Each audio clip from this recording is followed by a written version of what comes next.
Hi, my name's Alex Browsell. I'm the editor at M&M Global. We're here at the Festival of Media Global 2017 in Rome. Delighted to say I'm joined by Sanjay Nazerali, the Chief Global Strategy Officer at Carat. Now, you're going to be speaking tomorrow on a really fascinating panel debate looking at fake news, which has been one of the hot topics of the past year, particularly with the US election and Brexit and all of these kind of other major global events. Really interesting panel lineup where we have agencies, brands, publishers, and also an ad blocker, which I find slightly intriguing. I guess what's interesting is your prediction for how the debate will have moved on tomorrow from the point, say, around Trump being elected, where this really came into the public glare. I think it's going to get worse and worse. I don't think this is going to go away. The nature of the media landscape is when you disaggregate content from distribution, you then suddenly have distributors who are saying, well, we take no responsibility for the content. So once upon a time, you might have had half a dozen newspapers, a couple of news channels. And essentially, it takes a long time and a lot of money to gather that news and to build brands, which can then be monetized through subscriptions, cover prices. And actually, they protect that trust. And because there are a small number of them, they tend to sort of almost self-regulate. The moment you have infinite distribution, it gets very, very tricky. And what's even more difficult is it doesn't even have to be a political motive anymore. I just want to make some money, so let me put up a fake headline. And if there's no governance or policing around that, which there isn't at the moment, Alex, I think this is just set to grow and grow and grow. Is this a topic that your clients are increasingly coming to you with concerns and asking you for help to resolve? They don't necessarily talk about fake news per se, but there are a whole bundle of terms that are starting to sort of coalesce.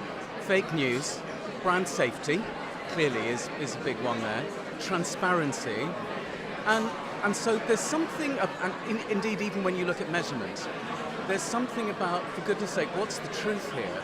What's really going on? Can somebody just help make this simple and make it clear and make it real? And at that level, pretty much every client's asking us that. And I expect they're asking every agency that. I'm guessing from what you said that you don't necessarily have soothing words of reassurance that this is all going to be resolved instantly. This is a long-term battle for the industry to sort of get to grips with. It is a long-term thing, but it's where I think things like Festival of Media are really important.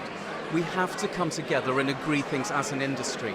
We're not very good at it. We're quite feral. We like competing with each other. But until the day that all the agencies and all the platforms can sit down and say, but hang on, what are we really putting in place? Because at the moment, Facebook, Google put things in place, then all hell breaks loose, and they'll turn around and say, well, we'll put some more stuff in place, and then hell breaks loose again. Clearly it's not working. So I think as an entire media industry, not us beating them up, but as an entire industry, we do need to come together and actually say, okay, the entire future of our industry just depends on things like brand safety, transparency, measurability, and collectively agree that we're going to find ways to police it. And I mean, the issue is that one day it'll either be regulated externally or it'll be regulated internally. If internal doesn't work, someone's going to come and impose stuff on us. And the former would clearly be far more desirable. Around the start of the year, or the end of last year, we had what I thought was a really interesting conversation. I thoroughly enjoyed it anyway. When we put out a piece on M&M Global, which you can still read on our website, where you said that 2017 was a year of huge challenge for international media and marketing, with the spirit of perhaps nationalism or patriotism and the difficulty for international media as a whole. I say this because I wonder, do you think, is there an international solution to a subject like fake news? And if so, who would you like to step up to the plate to really tackle it? Is it the publishers themselves? Is it the tech companies, your Googles and your Facebooks? Is it the agencies that need to sort of manage and protect and shield their clients better? God, that's a difficult question, Alex. Sorry. That's tough even by your standards. I would like to see. Okay, so first question.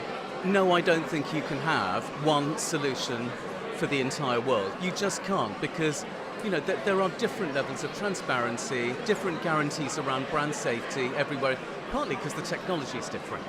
So we can't do that, but we can have certain principles that we all agree to and that we all live by. Who should do that? I think it's industry-wide. What troubles me is the recent Uber ruling last year in the UK, where driver turns around and says to Uber, "You owe me holiday pay." Uber says, "Hang on, we're just an interface. We just connect you and passengers." The UK courts get involved and they rule against Uber. So Uber is now a de facto employer. Similar example, Airbnb. Airbnb now has to police that no more than 90 days of its hosts' rooms are let out in any given year. Because if you let out more than 90 days, you're classed as a hotel, there's a different tax rule. So these people are not being able to say, we're just an interface. Regulators will come in. We need to get our act in order before we get them turning around and saying, you have to do this, or you have to, because they don't understand our industry. I hope you can hear us, by the way, because it's incredibly noisy around there. Lots of hustle and bustle, but I think it's going to be a fascinating debate tomorrow. I really look forward to hearing all the various viewpoints from different parts of the industry, and I look forward to catching up, and hopefully in a spirit of optimism, maybe in 12 months' time. Well, maybe. Last night we had nationalism defeated in France. So none of these things is black and white, and I think a more nuanced world is probably where we're heading.